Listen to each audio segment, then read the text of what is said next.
The zombie, often portrayed as an undead flesh-eating, decaying corpse, has enjoyed a popularity surge in recent years.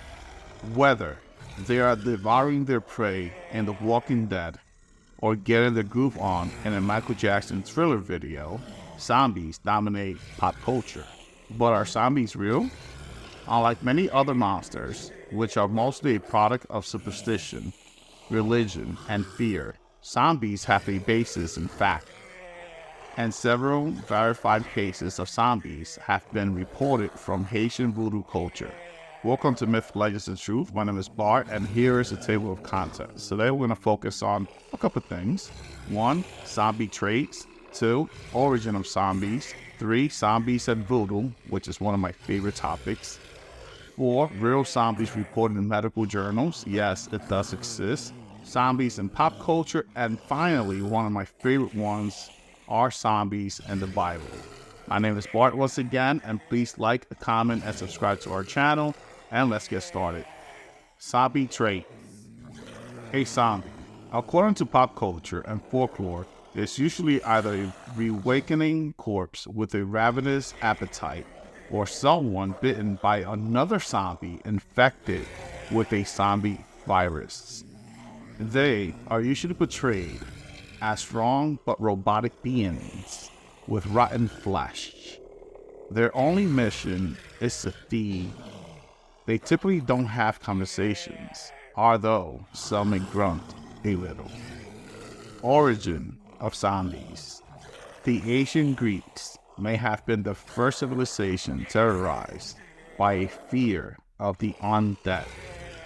Archaeologists have unearthed many ancient graves which contain skeletons pinned down by rocks and other heavy objects, assumably to prevent the undead bodies from reanimating.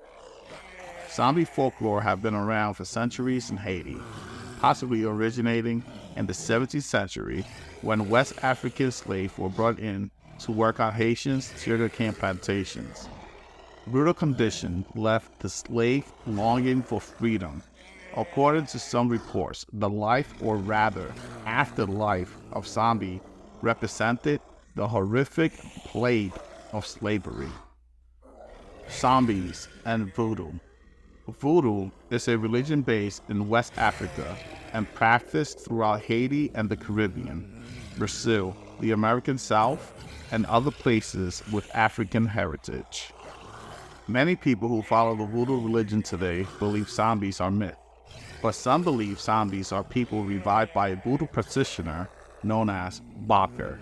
Bakers have a tradition of using herbs, shells, fish, animal parts, bones, and other objects to create a concussion, including zombie powders, which contain tetrodotoxin, a deadly neurotoxin found in pufferfish and some other marine species. Used carefully at sub-lethal doses, a tetrodotoxin combined may cause zombie-like symptoms such as difficult walking, mental confusion, and respiratory problems. High doses of tetrodotoxin can lead to paralysis and coma. This could cause someone to appear dead and be buried alive, then later revive. Real zombies reported in medical journals. There are several credible reports in medical journals of people using these compounds to induce paralysis in people, then revive them from the grave. A 1997 article in the British medical journal, The Lancet, described 3 verified accounts of zombies. In one case, a Haitian woman who appeared to be dead was buried in a family tomb only to appear 3 years later. An investigation revealed that her tomb was filled with stones, and her parents agreed to admit her to a local hospital.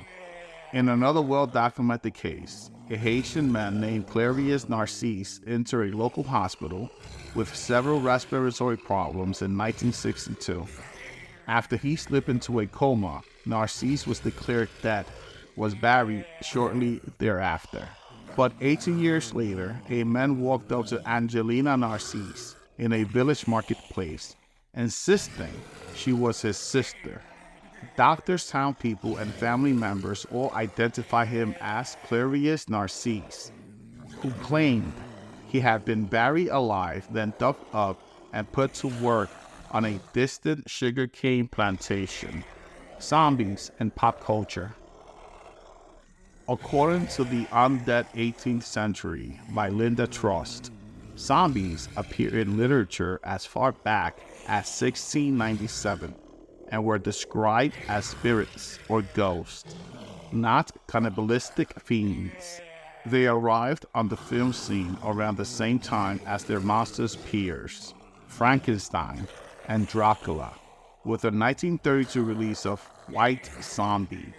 But it wasn't until 1968 that zombies acquired a cult following of their own with the release of Night of the Living Dead, directed by George Romero. Over the next 15 years, Romero directed 2 more zombie films, Dawn of the Dead and Day of the Dead. As special effects technology improved with each film, the zombies appear more and more gruesome and realistic. From the 1980s on, dozens of zombie films were made. Even Scooby-Doo battled zombies in the 1998 film Scooby-Doo on Zombieland, and the 2013 release of World War C starring Brad Pitt brought zombie culture to a disturbing new level. Not surprisingly, television jumped on the zombie bandwagon with shows like iZombie and Helix. But no zombie ever terrified more television viewers than those on The Walking Dead. Each show features a post-apocalypse zombie feeding frenzy that leaves fans horrified, yet unable to look away. Are zombies in the Bible?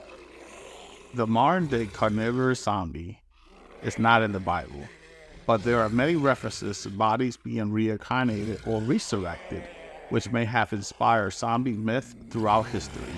For example, the Book of Ezekiel describes a vision where Ezekiel is dropped in a boneyard and prophesies to the bones. The bones start to shake and become covered with muscles and flesh until they are reincarnated, yet there was no breath in them. And the book of Isaiah states, "They, dead men shall live. Together with my dead body shall they rise. Awake and sing, ye that dwell in dust. For their dew is as dew of herbs, and the earth shall cast out the dead." Moreover, passages abound in both the Old and the New Testament about the resurrection of saints and sinners in the end of times. This may be one reason why so many zombie stories are associated with the apocalypse. Thank you guys for listening to this installment of Myth, Legends, and Truth, and if you have not done so yet, please subscribe to our channel. It truly does help us a lot, and it kind of gives us that encouragement to keep on pushing forward and enjoy this process. Catch you guys in the next one.